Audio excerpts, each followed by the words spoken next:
Let's look at a few different ways to create the sidechain or ducking effect in FL Studio 20. For the first way, let's see how to create the traditional sidechain effect. So I have the synth part playing this chord progression sequence here, and a 4 on the floor kick pattern. Let's hear them together.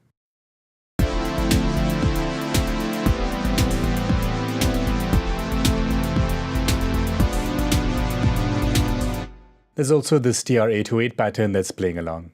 So what I want to achieve now is compress this synth part every time the kick is played.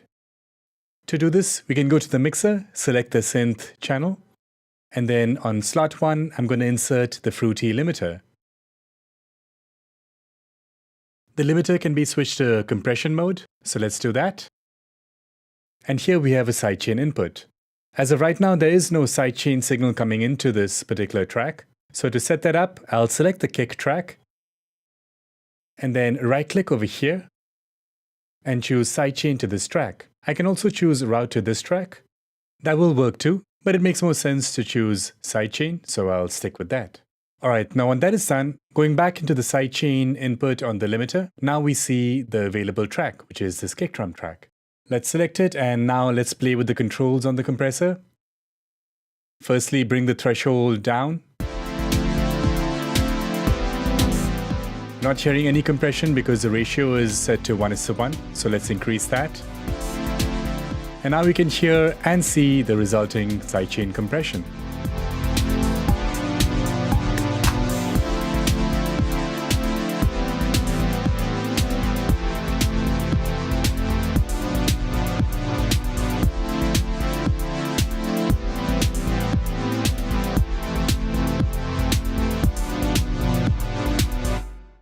Another way to achieve this ducking effect is to just automate the volume of the synth part that you want this ducking effect on. On this mixer channel, we have the synth part coming in. I could automate this mixer fader, right-click and select Create Automation Clip.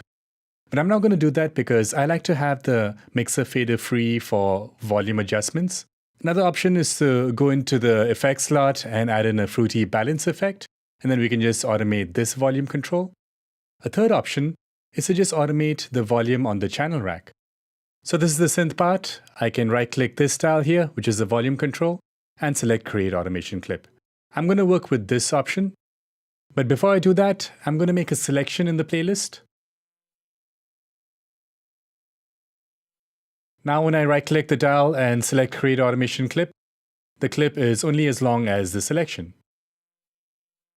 So I want this to start at the lowest value, and the highest value can be set to whatever we want. It might depend on where you want the final volume to settle at. Now let's say you want it to be at this 80% value. We can set it there, right-click and select Copy Value.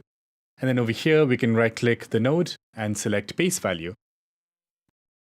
I just realized I don't want this to be a bar long, so let's zoom in and make it shorter. I'll bring it down to this first beat. I'll shorten the clip as well. The position got moved, so I can right-click and paste that in again. It's back to 80%. And now let's repeat this pattern and hear it.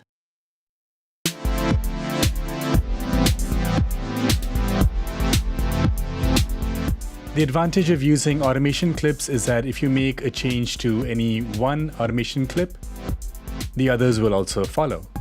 You also have a bit more control compared to using a compressor in sidechain mode, especially when it comes to the curve of this shape.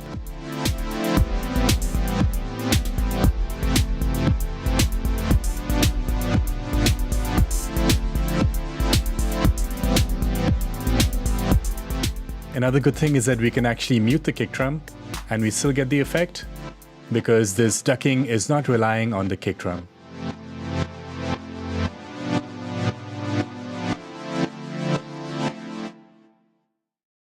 A third way of creating this ducking effect is with using the fruity peak controller. So let's see how to do that. On the kick track, I'll go ahead and insert the fruity peak controller. This is essentially an envelope follower. So it creates an envelope shape based on the incoming audio signal, which is the kick drum here.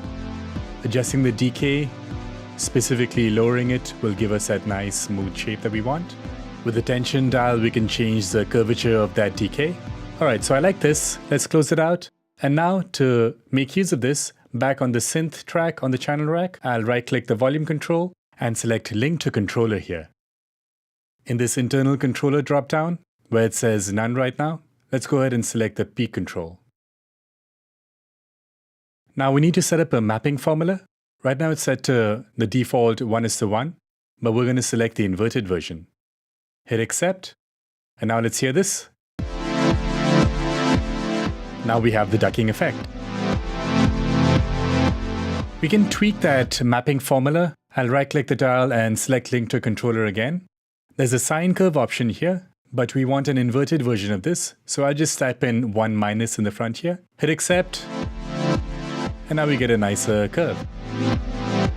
If you want to get that ghost sidechaining effect, we can click on mute here on the Fruity P controller, so that mutes the kick drum sound, but we still get the ducking effect. The fourth way to create this sidechain/ducking effect involves using the Fruity keyboard controller. I'll hit that plus button on the channel rack and load in the Fruity keyboard controller.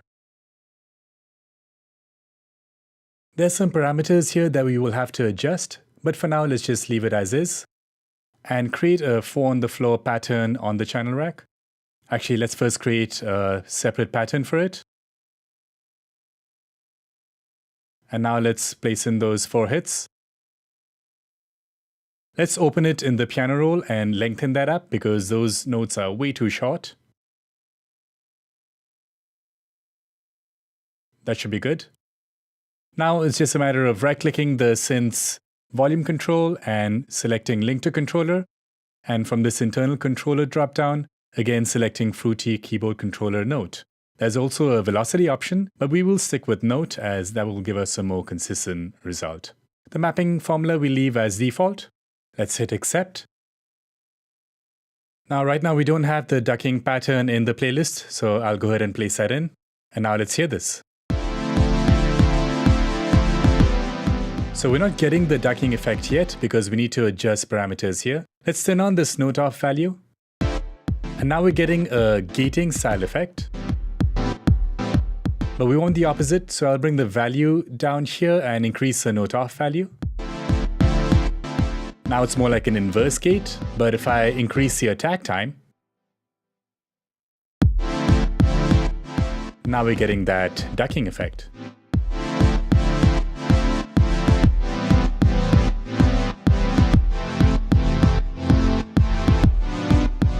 If the ducking effect is too exaggerated, you can increase the value over here a bit, and we get a more subtle version of that same effect. This technique is more useful when your kick is playing a more syncopated pattern and you want that sidechain compression still to be 4 on the floor.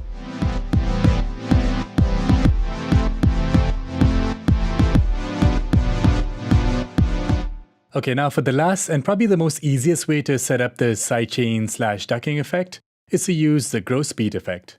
So I'll select the mixer channel on which I want that effect and go ahead and insert grow speed on one of the slots. There's a preset called Sidechain. Let's load that in. And that's pretty much it. As you can see here, our kick pattern is syncopated. And let's say we want a more consistent 4 on the floor pattern for the ducking effect. Grow speed does exactly that. Now the effect is a bit too dramatic. We can raise these lower values here.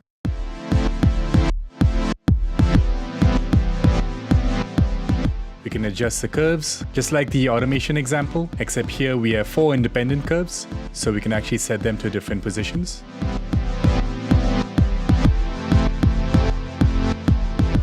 So those are 5 different ways to create the sidechain/ducking effect in FL Studio.